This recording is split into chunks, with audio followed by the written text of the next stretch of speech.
Morena, tēnā koutou katoa. Welcome everyone. Today we're holding a very special event within the Puna Haumaru seminar series. We are hearing from Samantha Taaka, who is a PhD candidate in psychology in Te Kura Whatu o Haumaru, the School of Psychological and Social Sciences at the University of Waikato, is working in the spaces of prison violence, correctional officer safety, family harm, as well as intimate partner violence. And Sam is also currently working as a research assistant for the Inspector of Custodial Services in New South Wales, Australia. So I would say she is more than qualified to speak to us today about her PhD research, which has focused on understanding corrections officer safety in Aotearoa, New Zealand. That's enough from me, and I'll hand over to you, Sam.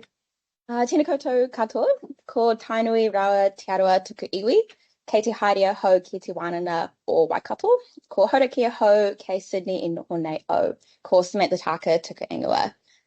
Kia ora everyone, my name is Samantha Taaka. As April said, I am a PhD candidate at the University of Waikato. I'm from the Hauraki, but I currently live in Sydney. As April said, working for the Inspector of Custodial Services. So today I'm going to be talking you through my PhD research, which is about understanding corrections officer safety in Aotearoa, New Zealand. Before we get into it, I would just like to give a quick thanks to the people who've supported me along the way, in particular Te Puna Haumaru and Ngāti Manakotanga. To begin, I just wanted to start with this quote from the research that I thought really sets the tone and sums it up. Most people just want to do their time and go home, whether that be staff or prisoners. Just a brief overview. So I'll start talking about the background to the research and the rationale about why we did this research. I'll be talking about the theoretical framework. I'll be talking about the findings from all of our studies, then the overall findings and the implications of this thesis. Arapōtama Aotearoa operates 18 prisons, which house a population of over 10,000 prisoners. These are located all throughout the country. There's 15 men's prisons, 3 women's, and most of the prisoners do live on site in correctional centres. Prisoners range in security classification from minimum all the way up to maximum security.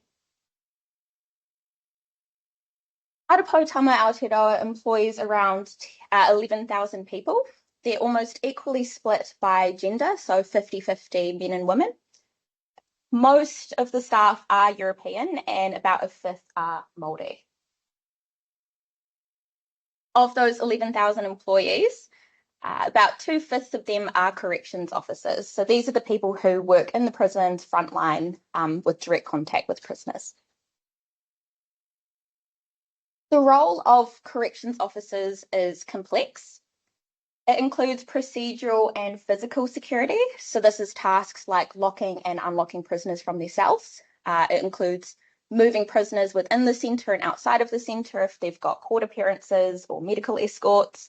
And it also includes searching prisoners and their cells. There's also a degree of administrative work for corrections officers. This is things like processing requests, completing paperwork like incident reports, and updating notes of prisoners and their behaviour in the unit. There's managing relationships. So corrections officers have to manage their interpersonal relationships with prisoners themselves, but also with their colleagues at the same time. And finally, corrections officers have to pay attention to the atmosphere in the unit and be aware of any tensions going on. They have to be mindful of their own safety, but also the safety of corrections officers, their colleagues, and also all of the prisons that they are caring for. Historically, corrections officers may have been considered guards, wardens, or keepers, and there was a real focus on those procedural and physical security tasks. So essentially their role was to lock the prisoners up, make sure they didn't escape.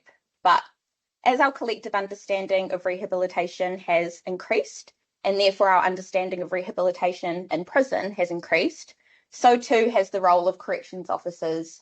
Their role has evolved to navigate these responsibilities. So now there's a focus on rehabilitation, dynamic security rather than those physical procedural securities, and managing those interpersonal relationships that we spoke about. On top of all of this, corrections officers work with quite a high needs population.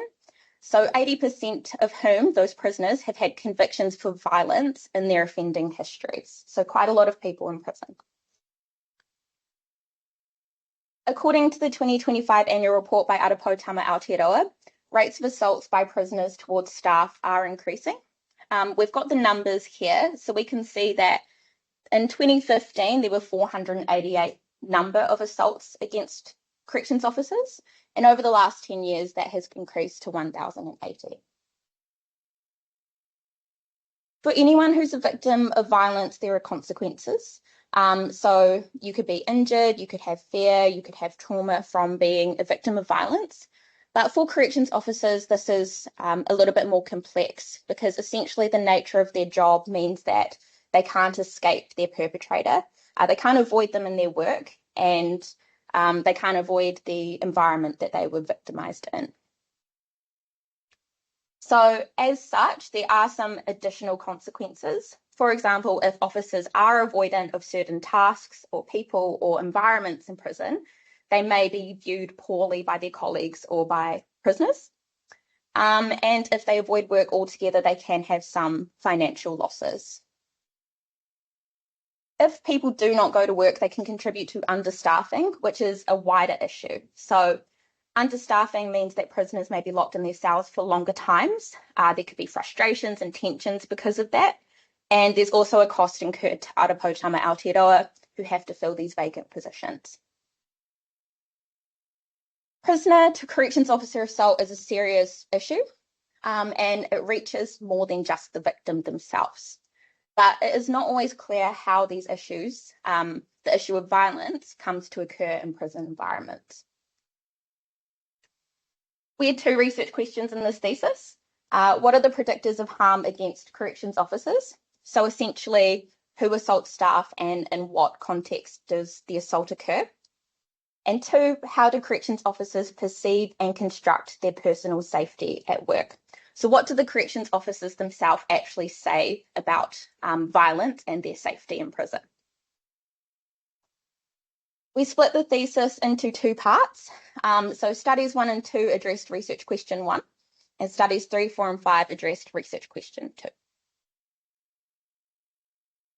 We'll just touch on the theoretical framework for this research. So when we're thinking about why prison violence occurs, one perspective is that prisoners' likelihood of committing and engaging in violence in prison is due to pre-institutional characteristics that they take with them into prison. For example, if someone used violence in the community to solve problems or manage their emotions, they're likely to continue that behaviour when they're incarcerated. Another school of thought suggests that prisons are deprived environments, and prisoners use violence to adapt to the deprived environment and to overcome those losses that they suffer by being imprisoned. Those losses could be things like the loss of safety and security, could be the loss of privacy, and it could be the loss of autonomy. Some other research suggests that particular officers may be vulnerable or desirable targets for violence. For example, younger or less experienced officers are more likely to be assaulted by prisoners compared to older and more experienced officers. This could be due to maybe they have fewer developed skills or they've got less relationships with those prisoners. In addition to all of this, other research suggests that there are situational factors like the time of day, different activities that happen in prison, different locations in the prison, understaffing, prisoner overcrowding.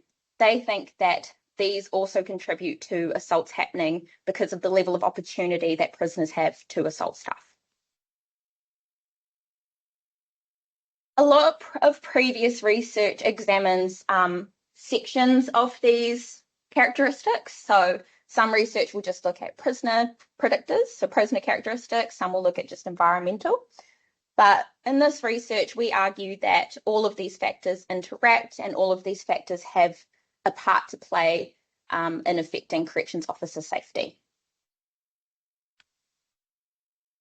This approach was originally proposed by Bronfenbrenner in 1974, and he developed the ecological systems theory, which suggests that in order to understand a person, we have to understand their relationships. So this diagram here shows different levels of relationships that people have, starting from their own characteristics, like their gender, their age, things like that, going out to their relationships, to their community, to wider societal norms and ideologies. So we think that this is applicable to corrections officer safety. These are the characteristics that I've just spoken about, just in the diagram following Bronfenbrenner's model.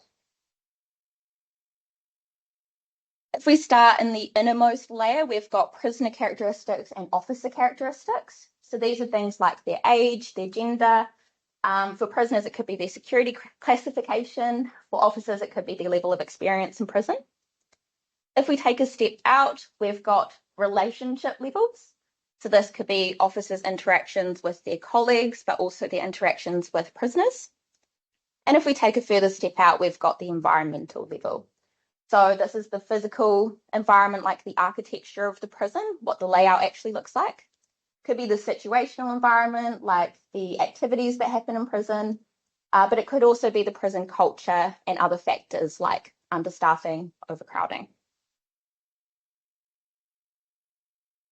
So the characteristics of staff, of prisoners, and their relationships are all encapsulated within the situational and physical environment.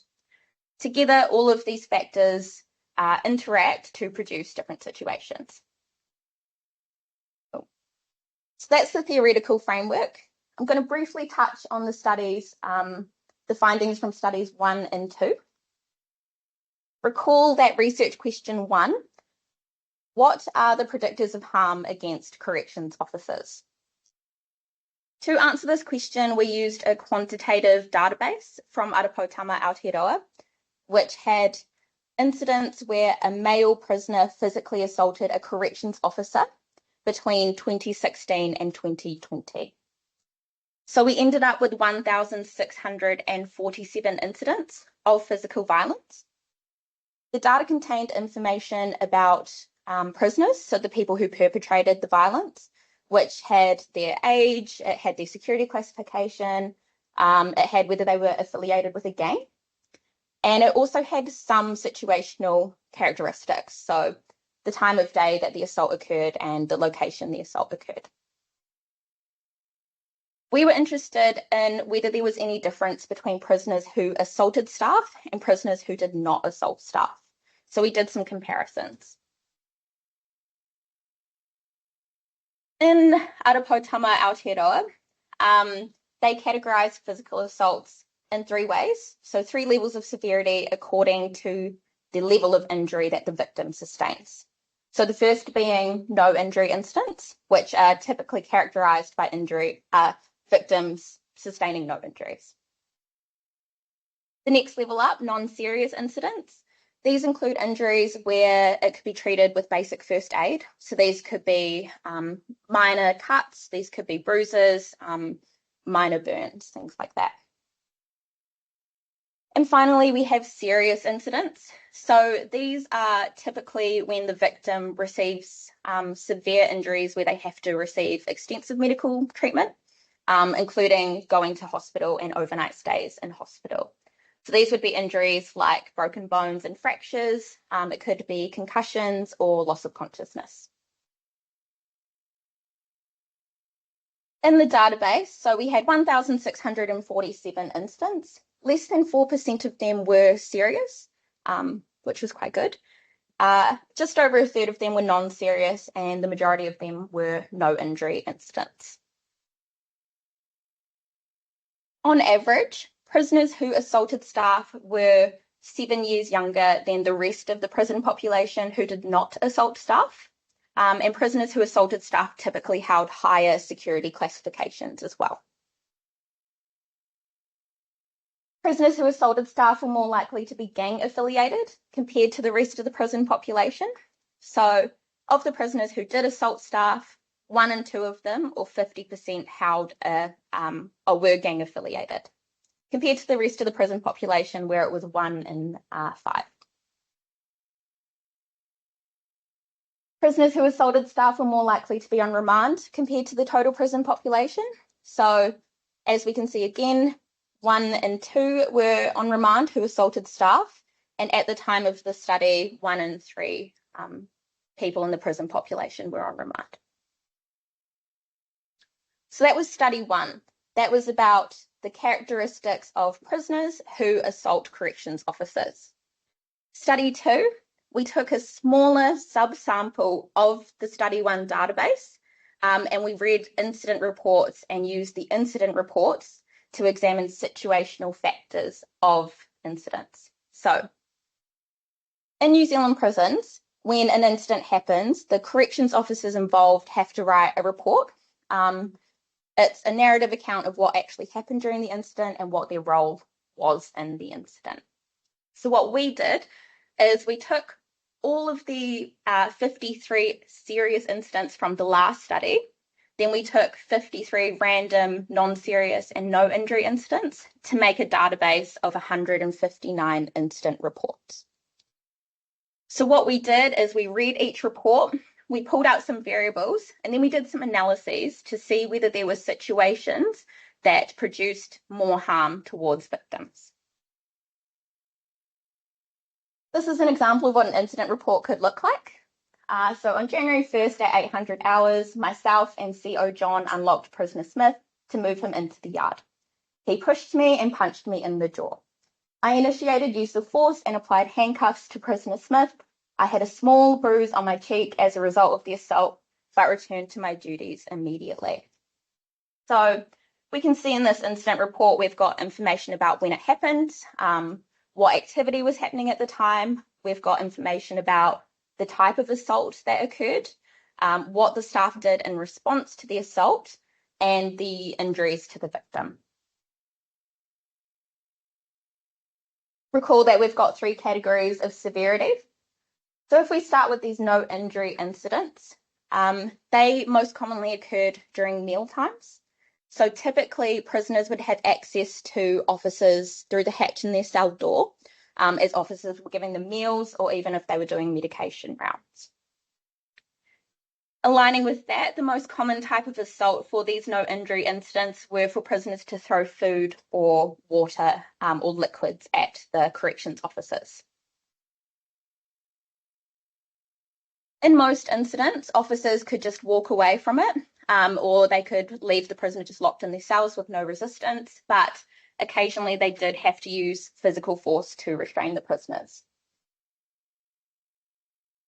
If we take a step up to those non-serious incidents, the most risky time for these to occur were during movements, so when officers were moving a prisoner from one part of the prison to another. The most common type of assault was being punched. Almost a third of all victims in non-serious incidents were punched by the prisoner. And similar to non-serious incidents, officers typically used force to restrain the prisoner. If we go to serious incidents, the most risky time for these to occur were also during movements. So 2/5 of these incidents occurred during movements. Similar with punching, but in serious incidents, more than 3/4 of victims were punched by the perpetrator. Officers could also use force, and they did use force to restrain the prisoners, but due to the severity of the incident, they could also use pepper spray to subdue and restrain the prisoner.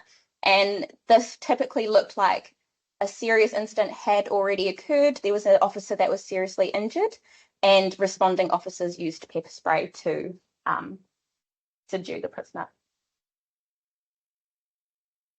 So if we take study 1 and study 2 together, we have looked at characteristics of prisoners which predict them assaulting officers. In study 2, we have looked at situational factors that produce higher risk or higher harm to the officers. So taken together, we can see that there may be factors of these together which produce higher risk situations compared to lower risk. So, for example, if an officer is moving a younger or a gang-affiliated prisoner, that could be a higher risk situation compared to if they're giving a low minimum security prisoner their meal for the day. Although our findings did give us some insight into these different characteristics and how they can lead to more harm for victims, there also were limitations. The biggest one being that being a quantitative database, we didn't have a lot of context for what was actually going on. So corrections officers are usually quite time poor. They're focused on the physical safety and security, and they don't often sit down to write really rich, detailed reports with the purpose of research. So a lot of things were missing. And also, it's just from the perspective of corrections officers. So in these reports and in the database, we don't have the perspective of prisoners either. One way that we could address one of the limitations was we thought that speaking to corrections staff and trying to understand their perspectives would give us more context into what was going on to try and fill some of that missing data. So studies 3, 4, and 5. It was really difficult to understand how corrections officers felt about their safety through a database. So we used semi-structured interviews and a grounded theory approach to examine the first-hand experiences of the corrections officers and what they thought about violence and safety in prison. We can see here, this is a cycle. So the model that we used meant that we were doing interviews, then analysis, and then we were doing it in a circle. So our first round of interviews there were 4 to 5 corrections officers that we interviewed. We audio recorded them and transcribed the interviews, and then we did some analysis, which I'll touch on in a second. From the analysis, we updated the interview schedule, and then we did another round of interviews. So as we went, the interview schedule developed a bit more to capture things that were coming out of the data. We had 17 officers who had currently worked at Arapotama Aotearoa at the time of the interview. 4 were former corrections officers who had left within 1 year of the interview. There were 15 men, 6 women, and there were about 13 years of experience on average, all of the officers shared together. Interviews lasted around an hour and 15 minutes. They were done online, but they were also done in person. And at the end of all of the interviews, we had about 26 and a half hours of interview audio. This is an example of a transcription from an interview. So we can see here we've got our question and answer. So the first thing that we did was called line-by-line coding. And essentially it meant we took chunks of text and we assigned meaning based on what we thought the person was saying. So you can see here we've got just 3 chunks of text in this one paragraph, and each of these chunks of text were called codes. Once we had done line-by-line coding for each participant in that round, we then exported all of these codes into Excel. So you can see here, this is just an example of a list of codes. They're color-coded. We color-coded them in order of participant and in order of the round that the participant was interviewed in. So that was really helpful for us. So we could see when new codes were emerging from the data or whether codes were consistently emerging from the data as the interviews progressed. But we could also see whether there were particular participants or particular rounds that spoke more frequently about certain topics. Once we had the codes, we then started splitting them out into themes and sub-themes. So we can see here it's quite small. So the theme or the category is verbal abuse and threats. And then the sub-theme is some prisoners may be more verbally abusive than others. This next column tells us how many participants and which participants spoke to that code. And then the examples column is about the actual code from the transcript. So you can see in just these 2 examples, there are different participants spoke about different things. And also participants spoke about codes at different frequencies. So that was really helpful when we were analysing the data further to see what was coming up really commonly. This is an example of what the earliest diagram looked like. Obviously, I don't expect you to be able to read this, but this diagram was when we started visualizing what these codes looked like together, what the themes looked like together. We were visualizing how the themes interacted with each other, whether there was overlap, and this is just from the first 4 to 5 participants. So over time, we started sectioning areas of the diagram. So as the analysis progressed, as we got more codes, we started diving in a little bit deeper, and we ended up producing diagrams like this. So a little bit nicer, a little bit easier to read. We ended up splitting the interview data into 3 separate chapters, all focused on distinct themes. So study 3, officers' working relationships in prison and their effect on safety. Study 4 looked at strategies corrections officers use to keep safe during interactions with prisoners. And study 5, how prison work affects the emotional well-being of corrections officers. Officers, when we asked them what makes them feel more safe at work, when we're thinking about relationships, they identified 2 primary relationships, and that is their rapport with prisoners and also their working relationships with their colleagues. Having a rapport with prisoners seemed to be built on 3 components.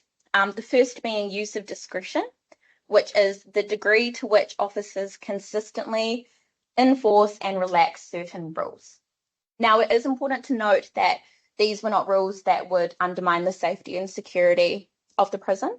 So officers didn't just decide that they didn't want to lock a prisoner away for the night, for example. It was really more novel sort of rules about maybe an officer would allow a prisoner to have an extra piece of fruit that day. When we talk about consistently enforcing or relaxing rules, we're talking about whether that officer always allowed prisoners to have an extra piece of fruit, or if it was just that one day and they didn't the day before and they weren't going to the day after. Consistency was also about consistency across prisoners. So did they allow all prisoners to have an extra piece of fruit, or was it just one specific prisoner that they had a good rapport with? The next factor that affected the rapport with prisoners was the dual role balance. So as I spoke about earlier, corrections officers' roles have developed to include rehabilitation focused sort of tasks in amongst those procedural security focused tasks. So how well officers were managed to balance those 2 dual aspects affected them having a rapport with prisoners. And finally, communication. So this was whether officers shared relevant information with prisoners, whether they kept them updated on requests, and how they spoke to prisoners. So if they spoke to prisoners with respect, if they were clear and direct, if they were honest with prisoners, or if they used good humour when appropriate.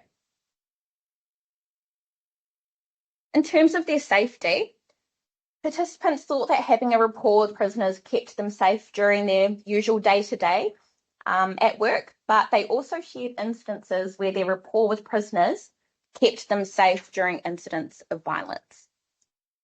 So if we think about the typical day-to-day, this could be if you have a good rapport with a prisoner, they're not going to verbally abuse you and berate you all day as you go through your tasks, or they're less likely to be intimidating or threatening as you're doing your job. Participants did share some instances where their rapport helped them out. One being an officer shared with us that prisoners were fighting and the prisoner that she shared a good rapport with actually protected her during the fight. And another incident where a participant was warned by a prisoner that there was going to be something going down in the unit later. So he said, you don't want to be in this unit at 10 o'clock.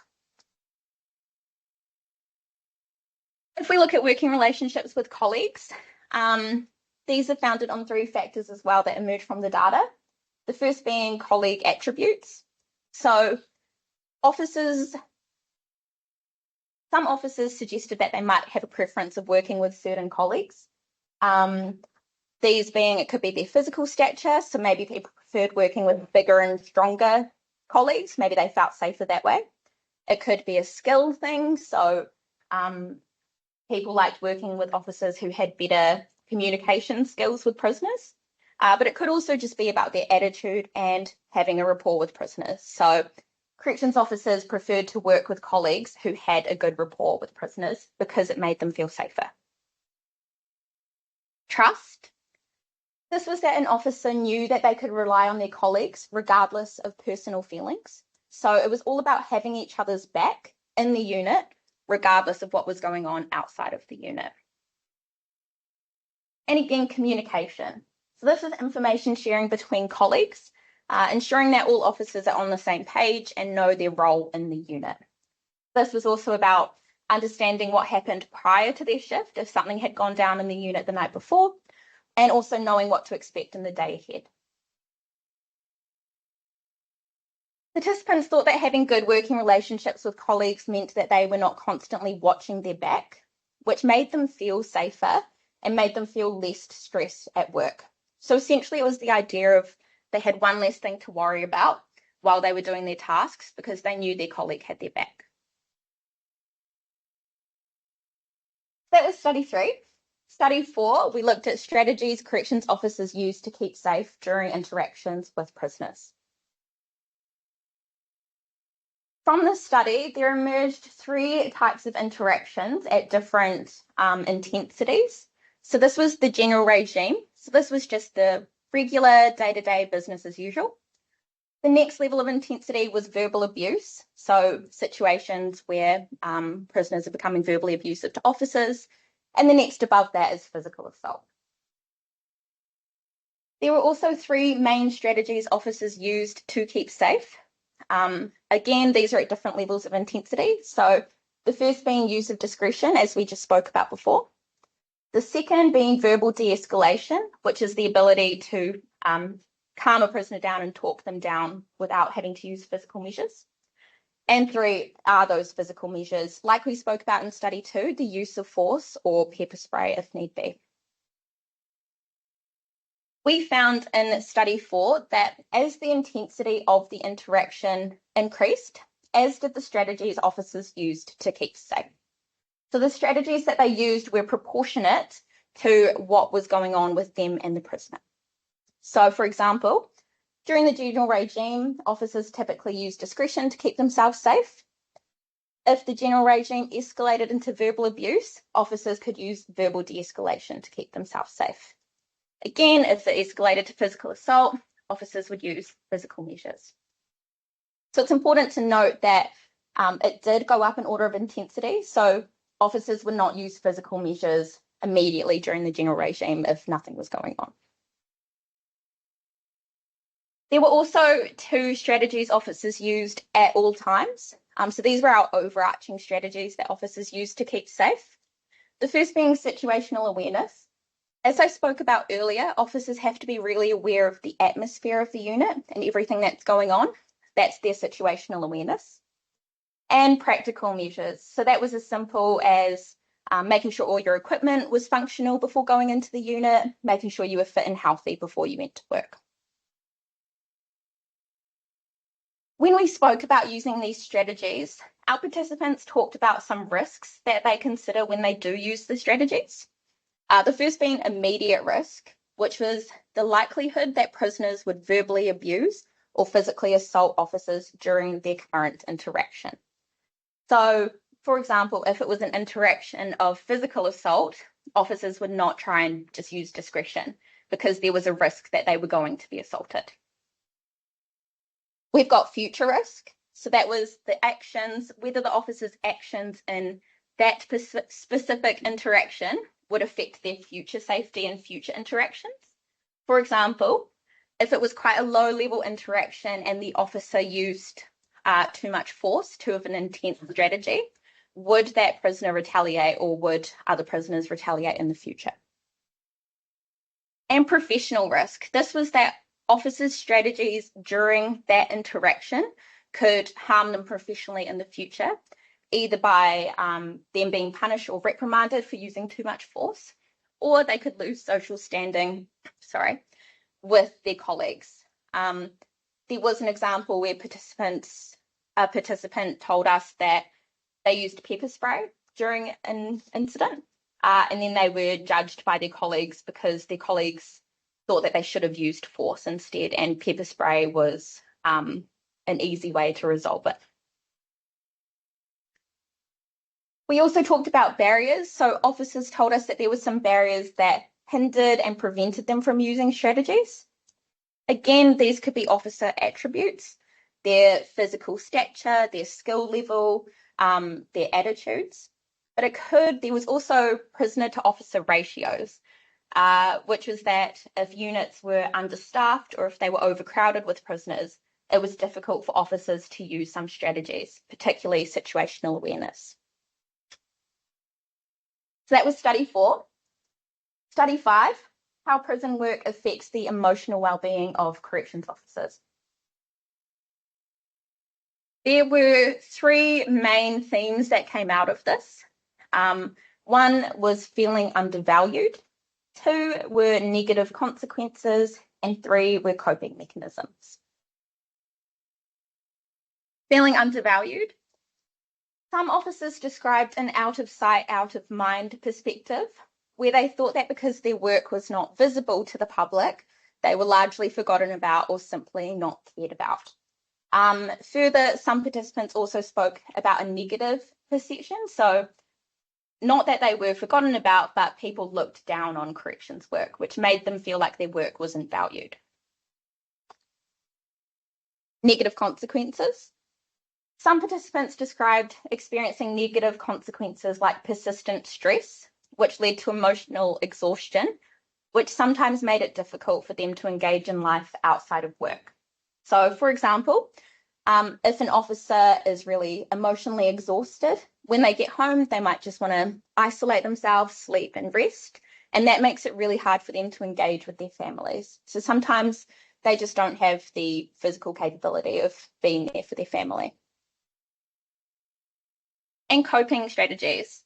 Participants described using negative coping strategies like alcohol abuse or social isolation, but there were also positive coping strategies that emerged like self-care, physical activity, and spiritual practices. So these were the things that officers used to manage their emotional consequences that came with the job. And this is important because negative coping strategies, while they might offer some temporary relief from what they're feeling, they can have really long-term effects, which can be detrimental to the health of officers. But it's not all bad. Most participants did tell us that they really enjoyed their job and there were some great aspects of the job, and they made sure to share that with us. So there were good things that were going on. The main being people really liked that they could make a positive difference in people's lives, particularly by contributing to the rehabilitation of prisoners as they move into the community. A few of the officers did acknowledge that they think that they're quite well financially compensated for the work that they do. And they said because their work is essential, there's always going to be corrections work. They do have a level of job security. And on top of these, officers also talked about the community that they gained from working in prison, which one of the participants colloquially referred to as the Big Blue family. So there is a community of corrections officers of like-minded people who share these values. So those were all the studies. So briefly, if we go into the overall findings of the thesis, as I spoke about in studies 1 and 2, we identified some characteristics of perpetrators that predicted them assaulting officers. And we also identified some situations and environments which contributed to greater harm occurring to officers. So taken together, we can see if there are some high-risk situations where officers may be most at risk of harm. Practically, something that came out of the interviews was officers they gave us their own recommendations for what they think could improve their safety, which is what we were really happy with. And one thing that came out consistently was improved training. a couple of the officers did specify they wanted improved training to produce more good staff. So what was happening at the time of the interviews is there was a big recruitment push, and there were lots of officers coming in. But our participants said that they would prefer to have 10 very highly trained officers come in as opposed to 50 who had the current level of training. So officers wanted better training, more extensive training to produce more good staff. Theoretically, we've spoken throughout the studies about how all these different factors can contribute and do contribute to officers' safety. So we have established that we can look at corrections officer safety through an ecological approach. And there are some further ways that we can look at this by seeing the interactions between these different characteristics. And finally, this thesis gave us a holistic understanding of officer safety and wellbeing. So a lot of research looks at just one facet of their wellbeing. It looks at their physical wellbeing or their emotional wellbeing. But we think by pulling this all together, we've looked at different facets of their wellbeing to understand the whole picture of what is going on. There were some strengths and weaknesses. One of the main strengths of this research was that we took a mixed method approach, which meant that we used quantitative data, so the database and the incident reports, and we also used qualitative data by interviewing corrections officers. And by doing so, we could triangulate some of the findings and see how they support each other, how they differ from each other, and how they're similar to each other. Again, all of the data in this thesis were one-sided. So we only got the perspective of corrections officers. So the database and the incident reports were from corrections officers, and we only interviewed corrections officers. So we think that future research could incorporate prisoners' perspectives of why they might assault staff to understand more of what's going on in the picture. So things like what motivates them, does the context matter? Do they just assault officers on a random, or do they plan it? Like, what's going on? And other future research may look at how different facets of wellbeing could affect different facets, the other facets. So, for example, does physical wellbeing impact emotional wellbeing, or social wellbeing, or vice versa? What's actually going on, and how do these things affect each other? Cool. Just to end, I really want to acknowledge Te Puna Haumaru, Devin, Lisa, and April in the lab. Thanks for all your support. And Ngā Te Manaakitanga and Armin, thank you for everything this whole time.